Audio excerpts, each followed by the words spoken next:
লাগে বেতারে হাত ছাইরা দাও সোনার দেওরা। তো হে গাইস, কি অবস্থা সবার? আশা করি খুবই আছো ভালো। আজকে টাইটেল থাম্বনেল দেখে তো বুঝি গেছেন কি হবে আজকের ভিডিও। তো গুরুজনেরা, ছোট্ট ভাই বোনেরা, এই ভিডিওটা তোমাদের জন্য না।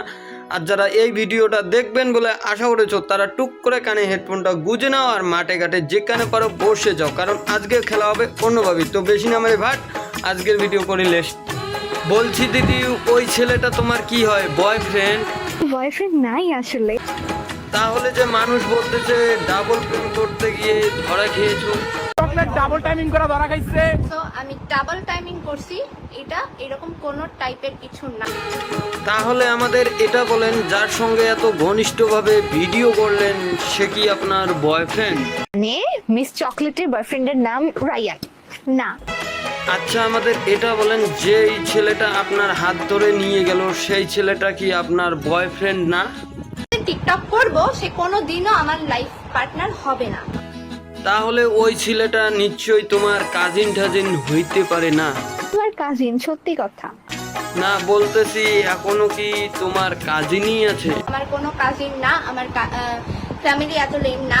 আচ্ছা, ওটা যদি তোমার কাজিনই না হয় তাহলে নিশ্চয়ই ওনার সঙ্গে আপনার রিলেশনশিপ আছে। রিলেশনশিপে নাই। রায়ান আপনার বয়ফ্রেন্ড না, রায়ান আপনার কাজিনও না। আর কি, যেই ছেলেটাকে আমরা মায়ের খেতে দেখলাম সেই ছেলেটা আসলে কি? তার ভিডিওটা ভাইরাল হয়েছে আমার সাথে, ওই ছেলেটা, হ্যাঁ ওই ছেলেটাই আমার বিয়ে। ও, একটু আগে না আপনি কি বললেন? রিলেশনশিপে নাই। রায়হান আমাকে অনেক আগে থেকেই লাইক করত।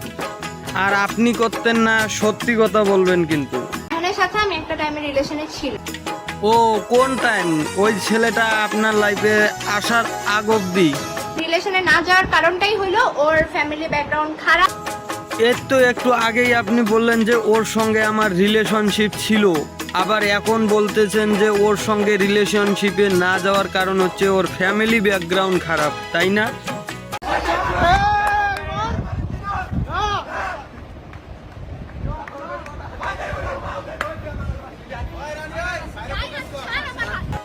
যাই হোক, মিস চকলেট আর মিস রায়হান, এদের দুজনের মাঝে এক সময় রিলেশনশিপ ছিল, কিন্তু রিলেশনশিপটা ভাঙার কারণ হচ্ছে এটা, দেখি নাও। যত হোটেলস বলো, যত রেস্টুরেন্টস বলো, সব জায়গার লাইক আমরা রেনাইসিয়ানে গেছি, আমার বার্থডেতে গেছি, ওই হোটেলটায় আমরা হলো অনেক সুন্দর করে সেলিব্রেশন করছিলাম। তো ওইগুলোর সব কিছুর বিল আমি পে করছি। ট্রাস্ট মি, এমন একটা দিনও দেখাইতে পারবে না যে ও বিল দিছে। তো এইভাবে তো একটা ছেলে একটা মেয়ে, মানে একটা মেয়ে একটা ছেলের সাথে থাকতে পারে না। সো আমি ওকে বয়ফ্রেন্ড ওর সাথে আমি রিলেশনে চাই। তো গাইজ, এটা দেখে সবাই তো বুঝে গেলে কিসের জন্য ব্রেকআপ হয়েছিল। তো বালসাল কথা বন্ধ করো, বালসাল কথা বন্ধ করো। আর হুদাই না যায় না, না বুঝা কেউ হুদাই আমাকে ব্লেম দিবা না।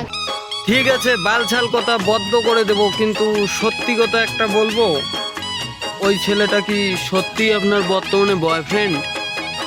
না হলে কিন্তু আপনার বিয়ে হবে না, এই বলে দিলাম। তো গাইস, এই ছিল আজকের ভিডিও। আর ভিডিওটা কেমন লাগলো অবশ্যই কমেন্ট করে জানাবেন। আর ফেসবুক পেজ থেকে দেখে থাকলে ফেসবুক পেজটাকে ফলো করে দিও, ইউটিউব চ্যানেল থেকে দেখে থাকলে ইউটিউব চ্যানেলটাকে সাবস্ক্রাইব করে দিও। তো চলো, দেখা হচ্ছে নেক্সট কোনো ভিডিওতে, ততক্ষণে টাটা।